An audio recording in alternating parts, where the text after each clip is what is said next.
First, we begin with remembering the lives lost at Oxford High School. A sophomore opening fire, killing 14-year-old Hannah St. Juliana, 16-year-old Tate Meyer, and 17-year-old Madison Baldwin. Students in Oxford have started a petition to name the football stadium after Tate, saying he was killed trying to disarm the shooter. Madison was preparing to graduate in the spring. Her grandmother says the loss has devastated the entire family. I was just glad that we all got together for Thanksgiving. Just today, we're talking about all the things that are just planned for this coming weekend, and hundreds, thousands of people that have reached out already. That she was an important part of their life and touched them already. It's just devastating. She touched so many people. She had so much patience. She was so kind. Now, here's what we know about the suspect allegedly responsible for this deadly school shooting. Police say he is a 15-year-old sophomore at Oxford High School. Officials confirming on Black Friday just last week that the suspect's dad bought the handgun that was used to carry out the attack. The suspect and his parents have hired a lawyer. Police say they are not talking to investigators. Now, within the past hour, the Oakland County Sheriff spoke with reporters to give an update on this investigation. We want to play a portion of that interview for you. Take a listen. This is preliminary because I didn't get a chance, and nor did our investigator get a chance to see all the video. But everything that I saw, the shooting was from the hallway. From the hallway, down the hallway, or into classrooms? In the hallway and sometimes into classrooms. You guys said 12 casings were recovered. Is that still an accurate? There's more than that. We're going to give a better count once we have a final number this afternoon. Okay. And is there much more than that? Okay.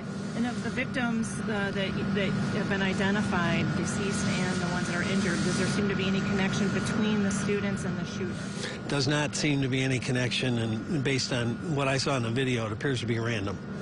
Okay. And these reports that parents are alleging that there were threats and some kids stayed home from school that day, what have you been able to determine about that? Again, none of that came to us in terms of alleged threats and keeping kids home. It may have been some of this, as I mentioned, cross-population with previous threats that were dismissed. Nothing came to us about a credible threat yesterday. Based on the 911 calls, are you able to piece together whether he came from a class and did this, came from lunch and did this, or how it really Well, you started? can see where he begins on the video. Okay, like where in the school? Like, can you say where that is? He came out of a bathroom. Oh, okay. Was he armed? Did he Yes. have the gun exposed and raised? Yes. Okay. Did it appear that he was just firing indiscriminately, or was he looking for specific people? It appeared random. I see. Okay. You don't, hi, Shimon from CNN. How are you, sir? Thank you for this. You don't see him targeting specific people? Like, you don't have any complaints of whether he was bullied or anything? We have no information on the whether he was bullied or why he would do that. But I also would say there is nothing that would justify this. So the why is more, I think, us grasping at how could somebody do this versus justification for doing that. It's a big difference. We can't wrap our head around the incredible cold-blooded murder of kids. And so we look for a why. There is no credible, reasonable why. This was an evil act, and it appears to be random. Of course, a lot more questions and answers at this hour, but we can tell you that 7 students remain in the hospital right now, some still fighting to stay alive. News 8's Whitney Burney is continuing our coverage of this deadly shooting rampage live from Oakland County. Whitney, what's happening on the ground where you are? Hey, Donovan. Yeah, Oxford Community Schools remain closed this afternoon and will be closed for the rest of the week following yesterday's shooting. But the Oakland County Sheriff's Office is here on scene as they conduct their investigation. Right now, there's a police tape still up and a sea of student vehicles that were left overnight.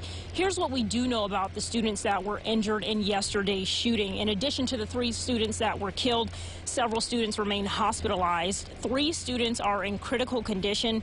The sheriff's office says one of them is on a ventilator. Another student is in serious condition and 3 others are stable. The Oakland County Sheriff's Office says a teacher was also among those injured in yesterday's shooting after being grazed by a bullet. That teacher has since been released from the hospital. Throughout the city, we have seen signs and photos up of businesses and people paying tribute to the lives that were lost yesterday. The community clearly gut punched by what happened. The St. Joseph Catholic Church in Lake Orion, which is just down the road from the high school, says last night after the shooting, they held their regular Tuesday Mass, which is typically about 50 to 60 people. Last night, 600 people showed up. This morning, that church opened their doors again as the community continues to heal. It was encouraging the way other people were there for each other. Obviously, it's very difficult. I've been a priest for about 1.5 years so far, so I haven't been through something quite like this before. So it's difficult just even what am I supposed to say as far as leading a community through this, through the grief. But I know that there's always hope. Now, we are expecting to hear an update from the Oakland County Sheriff's Office later on this afternoon. We'll be sure to bring you updates live on air and, of course, online at woodtv.com. Donovan. Whitney Burney reporting for us from Oakland County. Whitney, definitely devastating and troubling for so many families this afternoon. Really appreciate it. Well, we are getting a new look at what students inside Oxford High School went through during this attack. We want to show you a video that was taken by a student barricaded in the classroom. When someone starts knocking on the classroom door, students jump out of the window, fearing it was the gunman.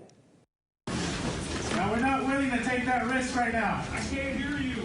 We're not taking that risk right now. Okay, well, come to the door and look at my bag, bro. No. Yeah, bro. He said bro. He said bro. Red flag.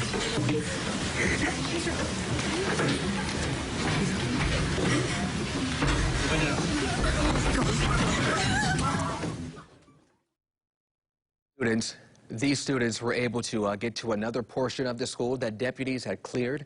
The sheriff says they are still trying to figure out if that was the shooter or a deputy knocking on that door. Now, we are expecting an update from law enforcement around 3 o'clock today. We will carry that entire news conference right here on Wood TV and live stream it for you on woodtv.com.